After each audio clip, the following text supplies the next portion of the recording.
Hi guys, ito yung lunch nila for today. So yung chicken, yan, may chicken platter tayo.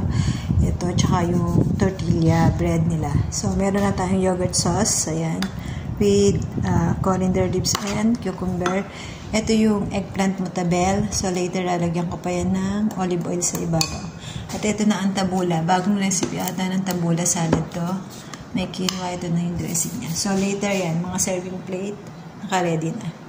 So, yung aking chicken naka-oven na.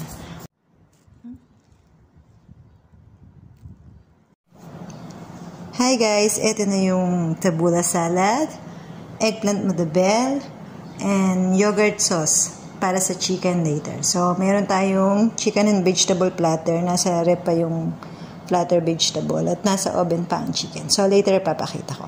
Yan ang lunch po nila today. Hi guys! Ayan na, para sa lunch today. Ayan. So, yung chicken at saka yung tortilla bread, dito ko ilalagay. Pagkakasyahin ko yan. Ayan. May chili tayo, white onion, mint, lettuce, and tomato.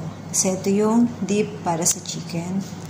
Ayan. Mutabel and tabula. So, guys, ito na yung chicken natin.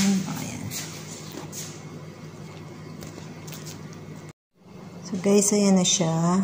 So, yung bread na lang ang kulang. Naka-heat na doon.